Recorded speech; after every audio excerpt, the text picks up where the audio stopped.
चला तर मग आपण आज गावाकडच्या पद्धतीने चिवडा कसा बनवायचा ते बघूया. हे घेतलेले मी भडंग निवडून घेतले, स्वच्छ करून घेतले, हे चाळून वगैरे. आणि त्याच्यासाठी लागणारं साहित्य पण हे बघा इथे घेतलेले आहेत. तसे शेंगदाणे, खोबरं घेतलेलं आहे, त्याचे लांब लांब काप केलेले आहेत. लसण घेतलं आहे भरपूर. याच्यामध्ये तिखट आहे, हळद आणि धनेपूड घेतलेली आहे मी. तर आपण लसण असा खलबत्त्यामध्ये थोडासा ठेचून घेऊया.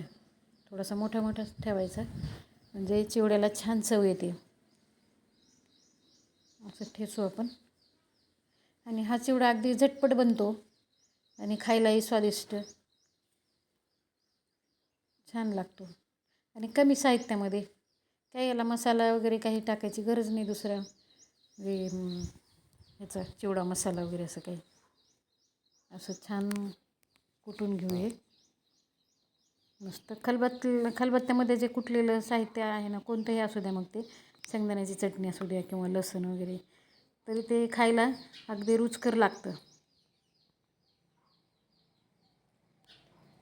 आता बघा हा चिवडा किती छान होतोय तो. खोबऱ्याचे असे मी किसून छान काप करून घेतलेले मोठे मोठे थोडेसे. याच्यामध्ये मग आपल्या आवडीप्रमाणे आपण बाकीचे साहित्य वाढवू शकतो, मका पोहे वगैरे. तर आता आपण फोडणी घालायला घेऊया. आपलं लसूण कुटून झालेलं आहे. आता याच्यामध्ये तेल टाकू आपण.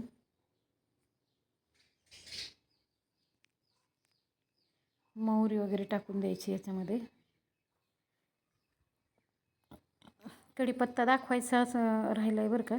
कढीपत्ता अवेलेबल नव्हता मी हे करताना. आता याच्यामध्ये मोहरी टाकू आपण.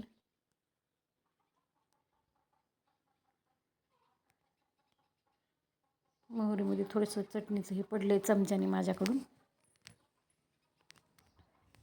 अशी मोहरी तडतडली की त्याच्यामध्ये मग शेंगदाणे टाकून द्यायचे. आणि आपल्याला वाटलं तर आपण वाळलेला कांदासुद्धा याच्यामध्ये टाकू शकतो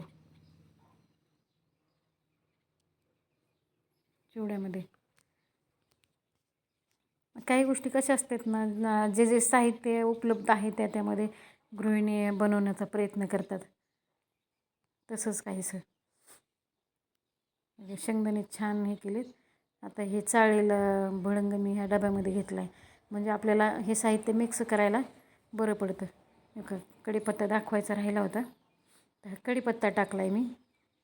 आणि हे कुटलेला लसण टाकलेलं आहे. नंतर खोबरं टाकलं आहे.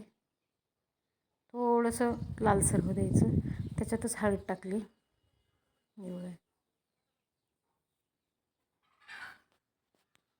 आणि थोडंसं लाल तिखट टाकलं.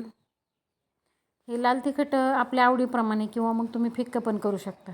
ही सगळी फोडणी मी याच्यामध्ये ओतलेली आहे. मीठ टाकते वरतून आणि चांगलं मिक्स करून घ्यायचं. आणि आवडत असेल तर आपण साखर पण टाकू शकतो आपल्या आवडीप्रमाणे. हे बघा मी टाकली आहे थोडीशी. मी काय बारीक केलेली नव्हती साखर, तरी मी अशी मोठी मोठी साखर टाकून दिली याच्यामध्ये. त्याची चव थोडीशी वेगळी लागते. हे बघा आपला चिवडा तयार झाला आहे. कसा वाटला नक्की कमेंटमध्ये सांगा.